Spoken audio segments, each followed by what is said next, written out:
استاد ابھی آپ نے پچھلے سیشن میں ایک بات کی کہ آپ جب کسی بھی سورہ کو پڑھنے جاتے ہیں یا اس کا آغاز کرتے ہیں تو سب سے پہلے آپ اس کے جو ہمسائے کی صورتیں ہیں یا جو کنٹیکسچوئل جو آپ نے دیکھی ہیں صورتیں اس کو آپ دیکھتے ہیں. تو میرا سوال یہی ہوگا کہ سورہ رحمان کس مجموعے سے تعلق رکھتی ہے قرآن میں، کن صورتوں کے مجموعے سے، اور ان کا آپس میں ریلیشن شپ یا ان کے درمیان تعلق کیا ہے؟ سمپل سی بات ہے.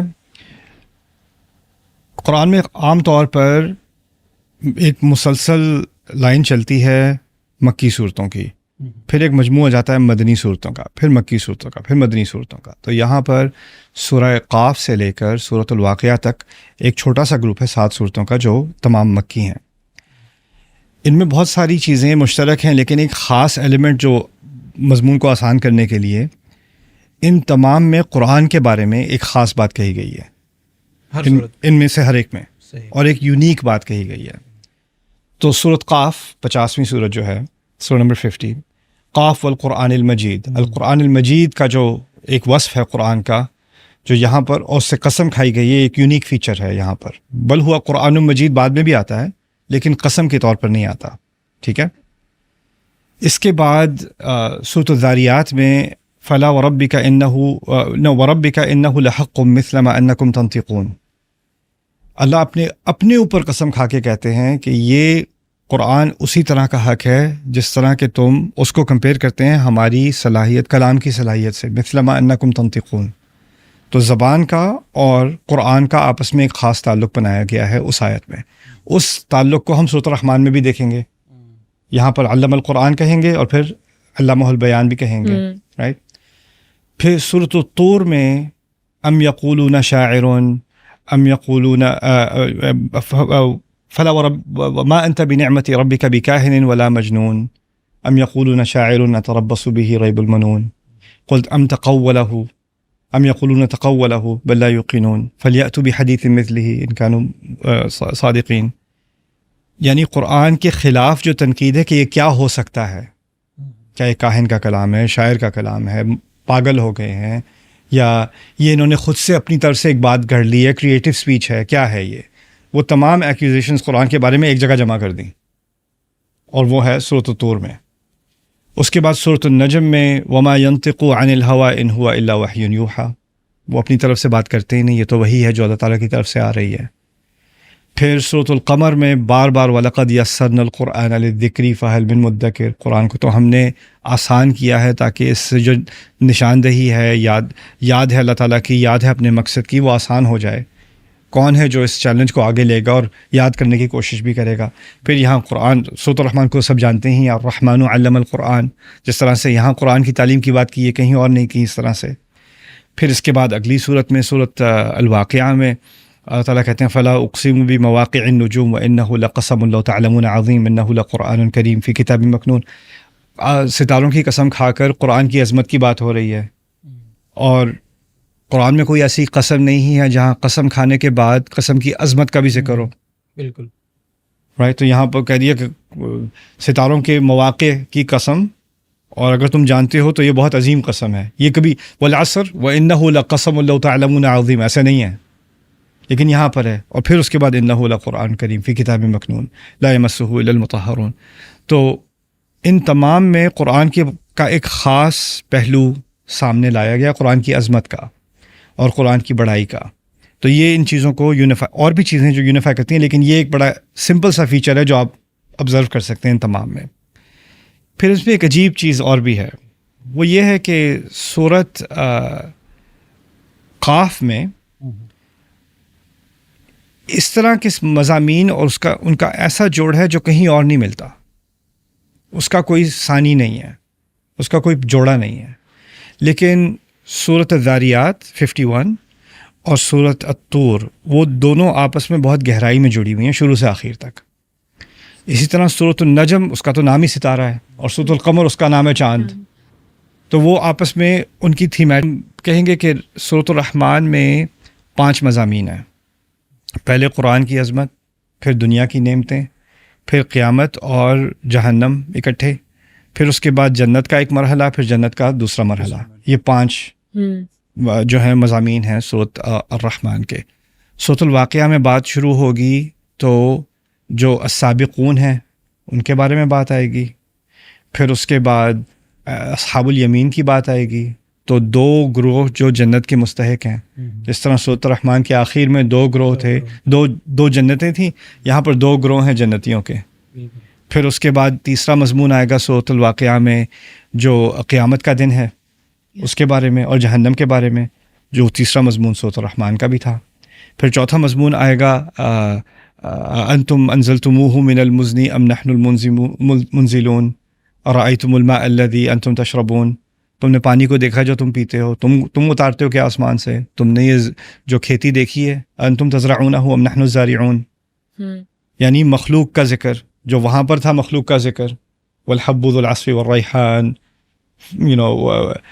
فیہا فاکہۃ والنخل ذات الاکمام، وہی بات یہاں پر بھی آ رہی ہے. پھر وہاں پر شروع بات ہوئی تھی سورۃ الرحمن میں الرحمن علم القرآن سے، یہاں پر تقریباً اختتام پر پہنچتے وقت آپ کو وہ قرآن کی قسم آ جائے گی، قرآن کی عظمت کی قسم، فلا اقسم بمواقع النجوم. تو وہ 5 مضامین جو سورۃ الرحمن میں تھے وہ عکسی ترتیب میں، ریورس آرڈر میں یہاں پر وہی 5 مضامین آ رہے ہیں. لیکن یہاں پر ایک چھٹا مضمون ہے، اور وہ چھٹا مضمون کیا ہے؟ وہ چھٹا مضمون ہے سکرۃ الموت. یہاں پر کلا اذا بلغت الحلقوم وانتم حینئذ تنظرون، جب وہ گردن تک پہنچ جائے گی اور تم ادھر ادھر دیکھ رہے ہوگے. وَنَحْنُ أَقْرَبُ إِلَيْهِ مِنْكُمْ وَلَكِنْ لَا تُبْصِرُونَ، ہم تو اس دن اس سے بھی نزدیک ہیں ہم ابھی، لیکن تمہیں نظر نہیں آتا. فَلَوْلَا إِن كُنْتُمْ غَيْرَ مَدِينِينَ تَرْجِعُونَهَا إِن كُنْتُمْ صَادِقِينَ، اگر تم واقعی بلائے نہیں جاؤ گے اور تمہارا حساب نہیں لیا جائے گا تو اس کو واپس لے جاؤ، یعنی اپنی روح کو واپس ڈال دو جسم میں. اگر روک سکتے ہو تو روک لو. چیلنج کیا اللہ تعالیٰ نے، موت کے منظر کا ایک ذکر ہے.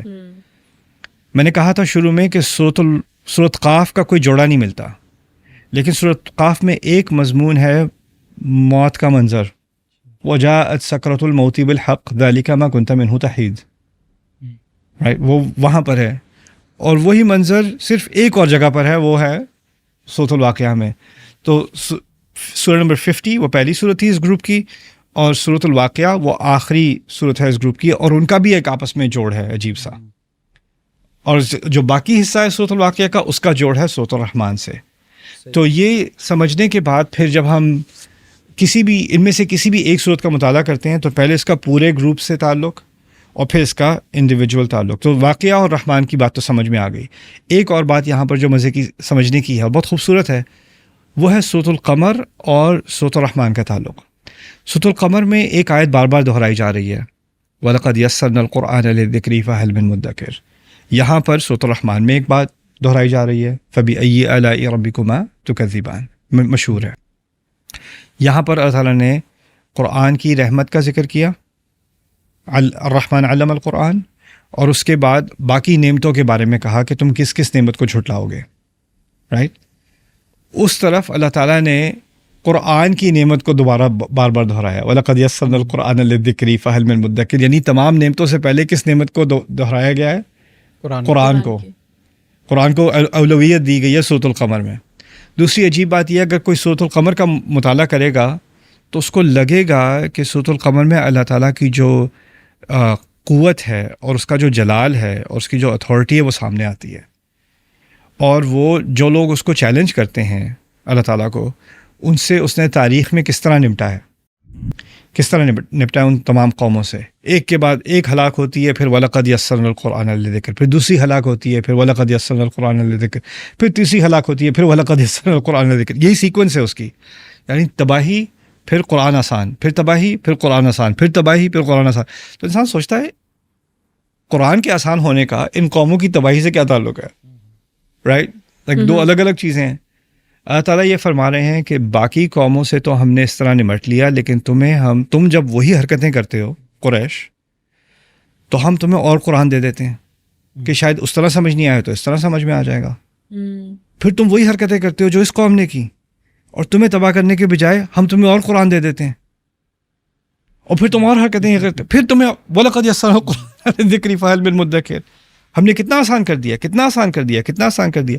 اب ہم پاکستانی ہم سمجھتے ہیں کہ اگر کوئی کلاس میں بیٹھا ہو اسٹوڈنٹ اور وہ سمجھ نہ رہا ہو بات، یا نہ سمجھنے کی کوشش نہ کر رہا ہو، جان بوجھ کے ذرا جی استاد جی سمجھ نہیں آئی، پھر سمجھایا جی سمجھ نہیں آئی، مطلب پھر سے ذرا کس طرح سے کیا استاد اپنا اسلوب مزید آسان کرے گا، یا اس کے پاس کوئی اور ٹیچنگ ٹولز ہیں؟ ہمارے ہاں 1-2 فٹے ہوتے ہیں، یا تفے بھی ہوتے ہیں. ہمارے ہاں تھی پتہ نہیں اس وقت 8ویں جماعت میں نے ایک دفعہ ایکسپیرینس کیا تھا، پینسل ڈالتے تھے یہاں پہ اچھا اور پھر ہاتھ سے دباتے تھے اچھا تاکہ وہ نیورونز کھل جائیں شاید، اس لیے وہ اس کا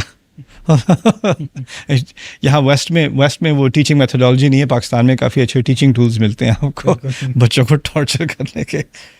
اللہ تعالیٰ چاہتے ہیں تو اگر اس طرح نہیں سیکھنا، اگر اس طرح اکڑ دکھانی ہے میرے نبی کو، میرے کلام کو، تو اور سکھانے کے طریقے ہیں میرے پاس، پہلے استعمال ہو چکے ہیں.